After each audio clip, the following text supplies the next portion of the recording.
Bismillahirrahmanirrahim. Assalamualaikum warahmatullahi wabarakatuh. Perkenalkan, nama saya Salma Fajriah Hidayat dari UIN Sunan Gunung Jati Bandung, Fakultas Tarbiyah dan Keguruan, jurusan Pendidikan Islam Anak Usia Dini dengan NIM 11921000065. Di sini saya akan menceritakan tentang perang Ahzab yang terdapat pada Quran surat Al-Ahzab ayat 9 sampai 27. Disimak ya. Jadi teman-teman, perang Ahzab ini terjadi pada bulan Syawal tahun ke-5 Hijriah. Nah, pada masa itu ada sekelompok orang-orang Yahudi, yaitu Bani Nadir, yang menyimpan dendam kepada Nabi Muhammad karena sudah diusir dari Madinah, sehingga dia berniat untuk berperang. Nah, akhirnya pemimpin dari Bani Nadir mencari suku-suku yang sudah pernah dikalahkan oleh Nabi Muhammad, dari mulai suku Ghatafan. Nah, suku Ghatafan, pemimpin dari Bani Nadir mengatakan pada suku Ghatafan, kami sudah dikeluarkan dari Madinah dan kalian sudah dipermalukan oleh Nabi Muhammad. Bagaimana kalau kita sama-sama menyerang Nabi Muhammad? Setelah suku Ghatafan setuju, akhirnya pemimpin dari Bani Nadir mencari suku-suku di sekitaran Jazirah Arab hingga menemukan ada suku Salim, terus suku Ghatafan, suku Kainuqa, pokoknya yang sudah pernah dikalahkan sama Nabi Muhammad, hingga puncaknya ada pada suku Quraisy. Nah, pada suku Quraisy ini pemimpin dari Bani Nadir mempercayakan mereka sebagai pemimpin dalam perang Ahzab ini. Dan imbalan hasil panen hurma Khaybar yang dimiliki Bani Nadir diserahkan 1 tahun penuh kepada Quraisy. Akhirnya Quraisy pun setuju dan Quraisy menunjuk Abu Sofyan sebagai pemimpin dari perang Ahzab ini. Nah, Abu Sofyan bertanya kepada seluruh suku-suku yang akan berperang, agama siapa yang paling baik, katanya gitu. Terus mereka semua menjawab, agama kalian, agama Quraisy itu lebih baik daripada agama Nabi. Jadi yang dimaksudkan mereka itu adalah menyembah berhala itu lebih baik daripada menyembah Nabi. Hingga terkumpul sekitar 10.000 personil dengan 3.000 berkuda dan 1.500 berunta. Banyak sekali ya. Singkat cerita, teman-teman, ternyata pada saat perkumpulan Ahzab ini, nah, kenapa sih dinamain perkumpulan Ahzab? Jadi, Ahzab itu artinya kelompok-kelompok yang bersatu. Nah, balik lagi. Nah, pada saat itu ada suku Arab yang melihat perkumpulan Ahzab ini.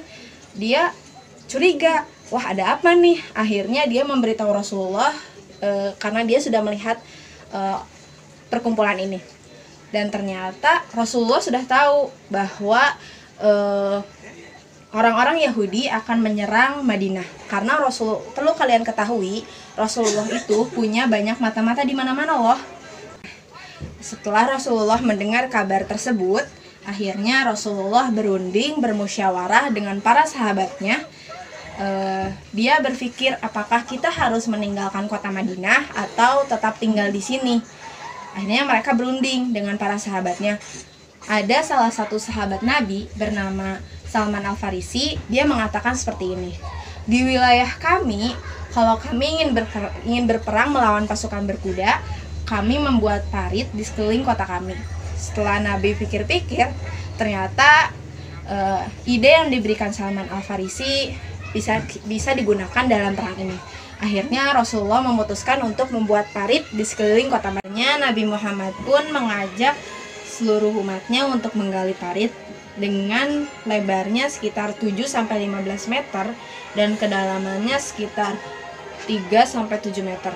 Dalam sekali ya, karena mereka membuatnya itu emang sangat diperhitungkan agar tujuannya itu agar kuda tidak dapat melewati parit tersebut. Jadi harus lebar dan dalam banget gitu. Jadi pada saat penggalian parit, teman-teman, ternyata ada satu batu yang tidak bisa dipecahkan sama sekali. Akhirnya mereka meminta Nabi untuk memecahkan batu tersebut. Batu tersebut dipecahkan oleh Nabi sebanyak 3 kali. Dan ternyata saat pemecahan batu tersebut memancarkan cahaya. Nah, ini tuh termasuk ke dalam mukjizat Nabi, teman-teman. Jadi salah satu mukjizat Nabi ini adalah memecahkan batu yang dimana batu tersebut memancarkan cahaya. Singkat cerita teman-teman, perang pun dimulai. Pasukan Ahzab sudah datang ke kota Madinah. Mereka kaget dengan strategi umat muslim yang dibuat dengan adanya parit tersebut. Akhirnya mereka mencoba memanah dan melompati parit tersebut. Tapi mereka gagal. Mereka selalu gagal karena umat muslim tidak tinggal diam. Umat muslim selalu menyerangnya juga dengan panah. Jadi tiap ada yang loncat masuk ke parit dipanah, tiap ada yang loncat masuk ke parit dipanah. Abu Sofyan pun kehabisan cara. Bagaimana ini? Kita harus bagaimana? Kalau kita terus-terusan seperti ini, pasukan kita akan habis. Tidak ada cara lain. Kita harus meminta bantuan kepada suku Quraisyah. Singkat cerita, 5 orang dari pasukan Ahzab melompati parit dan berhasil. Nah, salah satu dari mereka bernama Amr bin Abdi Wad menantang umat muslim. Dia berkata, "Siapa yang berani menantangku?" Lalu Rasul menjawab. Rasul berkata kepada yang lainnya, "Siapa yang berani melawan Amr?" Ali menjawab Rasul, "Saya ya Rasulullah." Lalu kedua kalinya Amr berkata lagi, "Siapa yang berani menantang saya?" Rasulullah berkata, "Siapa yang berani menantang Amr?"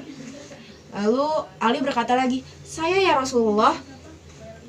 Lalu ketiga kalinya Amr berkata lagi, "Siapa yang berani menantang saya?" Rasul bertanya lagi, "Siapa yang berani menantang Amr?"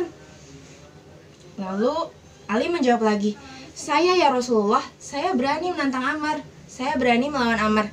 Lalu Rasulullah terdiam dan berkata, "Ali, saya khawatir, takut kamu terbunuh oleh Amr.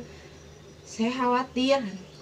Lalu Ali mencoba meyakinkan Nabi Muhammad dan akhirnya Ali pun turun menemui Amr.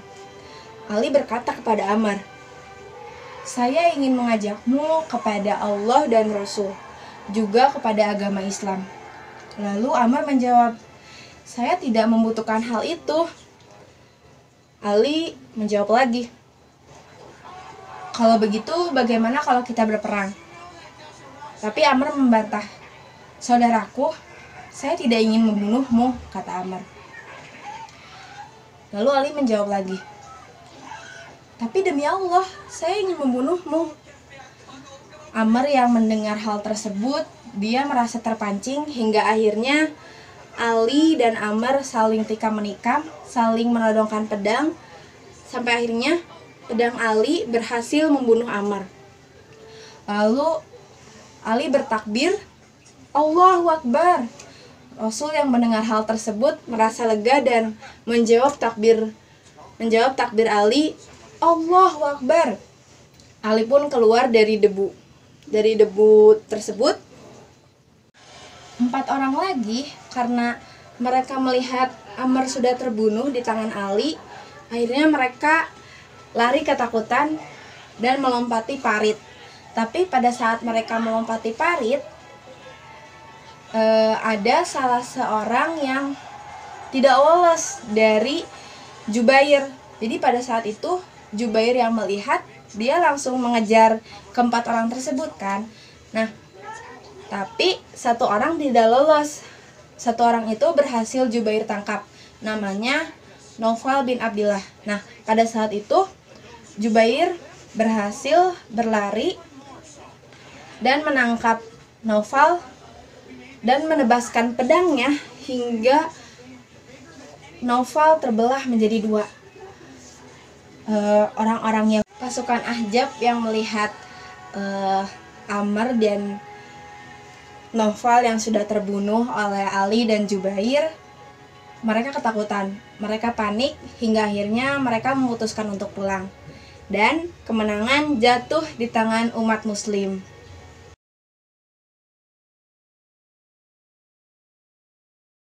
Teman, gimana ceritanya? Seru nggak? Pesan yang dapat kita ambil dari kisah ini, dari perang Ahzab ini, bahwa kita sebagai manusia harus selalu bersyukur dengan nikmat yang sudah Allah berikan. Allah juga sudah memberitahu kita bahwa setiap masalah pasti selalu ada solusinya, selalu ada jalannya, asalkan kita mau berusaha ya. Nah, mungkin sekian yang dapat saya sampaikan.